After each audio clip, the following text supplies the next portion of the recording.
Salut tout le monde. Alors, nous allons commencer notre application euh, avec Power Apps, SharePoint et Power Automate. Avant, euh, avant, nous allons créer les listes qu'on va utiliser comme source de données et aussi la bibliothèque pour stocker les fichiers dans SharePoint. Donc, cet épisode, c'est surtout pour la création, voilà, de ces listes et de la bibliothèque. Donc, rien de vraiment extra. Je vous repartage le schéma qu'on va utiliser. Donc, on aura en fait ces trois listes user role et la bibliothèque document. Donc, nous allons commencer par la liste user. Je bascule sur mon interface de SharePoint et je viens dans nouveau et je prends liste et nous allons choisir l'option liste. Nous allons décocher ça, cette option pour ne pas avoir l'affichage du nom de notre liste dans cette partie que vous voyez en arrière-plan. Donc, vous allez voir. Mais quand on va créer notre bibliothèque, nous allons cocher l'option. Donc, nous allons appeler notre liste user de liste. Voilà, ça va prendre un temps et je fais créer pour voilà, créer. Et là, par défaut, Power Apps, SharePoint vous donne l'affichage avec la colonne titre. Mais nous, on ne veut pas titre. On va venir dans tous les éléments. On va prendre, ajouter ou supprimer des champs. Et on va décocher titre. Alors, pour ne pas avoir une colonne titre. Par défaut, vous avez vu toutes ces autres colonnes que SharePoint nous a créé. On a ID, nous allons cocher ID et on va appliquer. Et là, vous voyez, on a ID et titre qui a disparu. Donc, il nous reste, je pense, 4 colonnes. On va faire ajouter une colonne. On va prendre le type texte et on fait suivant. Et là, on va écrire non. Bon, les autres champs, on va pas s'embêter. Pour le moment, on fait enregistrer. On a non, on revient, on fait ajouter une colonne. On prend texte, on fait suivant. On fait prénom, enregistrer. Ensuite, on fait ajouter une colonne, texte. Et on va prendre cette fois-ci email. On écrit email, on fait enregistrer. Ensuite, ajouter une colonne. On prend l'option, la colonne type texte, on fait suivant. Cette fois-ci, passeur et on fait enregistrer. Donc, je pense que c'est bon pour la liste des utilisateurs. On va revenir dans contenu du site. On va prendre nouveau. On prend liste et on va créer cette fois-ci. Je vais revenir sur l'écran pour voir notre schéma. On a rôle. On va créer la liste rôle avec les colonnes ID et nom. Je reviens dans SharePoint. Je prends l'option liste. Je vais décocher ça. Et je vais appeler la liste rôle de liste. Et je fais créer. Donc franchement, cet épisode, c'est juste ça, il n'y a rien d'extra. Je pense que si vous maîtrisez, là, vous pouvez passer dessus. Voilà, par défaut, on a toujours titre, on va cacher, on vient dans tous les éléments, on fait ajouter ou supprimer, on prend ID, on décoche titre, on garde ID coché et on fait appliquer. On va ajouter la colonne non et voilà, ajouter une colonne, on prend le type texte et suivant et on va appeler non et on fait enregistrer. Et c'est bon. On revient dans le contenu du site. On prend nouveau, liste. Je vais revenir sur notre schéma. on a user role. Donc, comme voilà, le schéma nous le montre, voilà, un utilisateur a un ou plusieurs rôles et un rôle est assigné à 0 plusieurs utilisateurs. Donc, user role sera la liste ou la table intermédiaire dans laquelle sont les bases de données MySQL, Postgre, par exemple. Donc là, on va créer user role avec les colonnes ID, user ID et role ID. Je reviens sur mon écran de SharePoint. Je prends, voilà, je ferme ça. Voilà, j'étais venu ici, j'ai fait nouveau liste. Je prends l'option liste et le nom. J'ai dit user de liste. Là, j'ai user 3, pardon, user 2 et je décoche et je fais créer. Donc ça charge.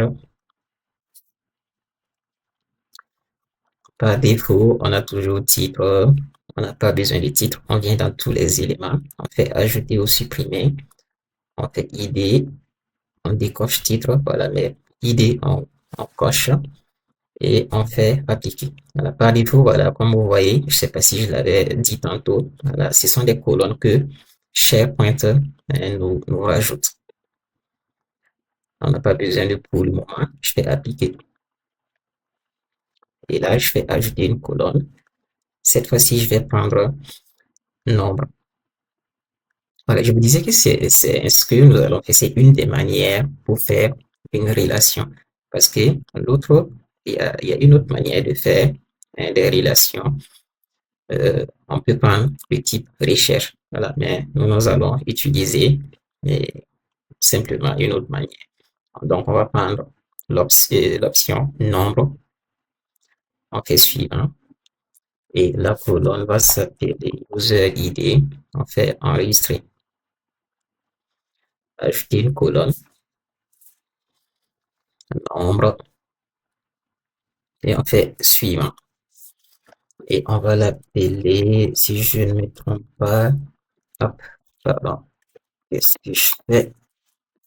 Rôle ID. Et on fait enregistrer. Mais je vais vous montrer un peu une autre manière. Voilà, mais on va pas utiliser ça, c'est juste rapidement. Vous voyez l'option recherche. On peut prendre recherche, on fait suivant. On fait une relation entre des listes. Là, nous sommes dans la liste qui s'appelle user2 role list. Si on veut faire une relation avec une autre liste, on peut utiliser voilà, cette manière. Quand on vient, on met peut-être le nom, on va dire, je vais appeler, voilà, qui c'est, photo et ID. Voilà. Et là, vous voyez le type est en recherche. Ça nous donne sélectionner une liste comme source. C'est pour dire ma liste user de rôle liste, je veux la lier à quelle liste? Je veux la lier à user de liste. Je peux changer, voilà, ça m'offre d'autres listes, mais je vais garder ça. Et maintenant, dans cette liste, quelle est la colonne qui doit me servir de lien?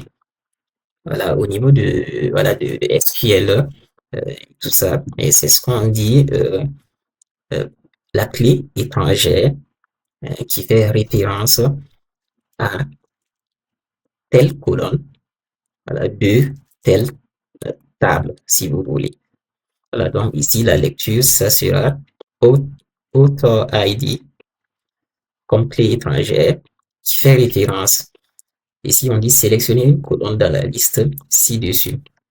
Les éléments qu'on a ici, ce sont les colonnes qui se trouvent dans user2. Donc, si moi je choisis par exemple prénom, c'est pour dire author ID est une clé étrangère qui fait référence à prénom, mais prénom qui se trouve dans user2 liste. Donc, author ID va permettre de faire la relation entre user2 liste et user2 role liste. Si je fais enregistrer, ça va rajouter la colonne author ID. Mais bon, je vais pas faire ça. Donc, ouais. Cette fois-ci, on va revenir dans le contenu du site. On va faire nouveau, mais on va pas prendre liste. On va prendre bibliothèque de documents. Je vais revenir dans notre schéma. Ici, on a document. On a besoin des ID et user ID. Bon, ici, il y a pièce jointe, mais je pense pas qu'on aura besoin de ça. Donc, je vais prendre bibliothèque vide. Le nom, on va l'appeler document de test, simplement. Voilà. On va garder cette fois-ci l'option affichée dans la navigation du site. C'est pour que document de test s'affiche ici. On fait créer. Vous allez voir quand je vais faire créer cette fois-ci, document de test va s'afficher au niveau de la navigation du site. Je vais créer. Oui, à gauche, on a document de test. Voilà, et par défaut, on a encore des colonnes. Mais nous, on n'a pas besoin de modifier et modifier par. On va venir dans l'option tous les documents. On va prendre ajouter ou supprimer des champs. On va cacher, modifier, modifier par. Mais bon, je pense qu'on va garder type. Voilà. Et ici, je vais cliquer pour faire remonter non. C'est pour dire afficher la colonne non avant la colonne type. Voilà. Mais seulement, c'est dans l'affichage SharePoint.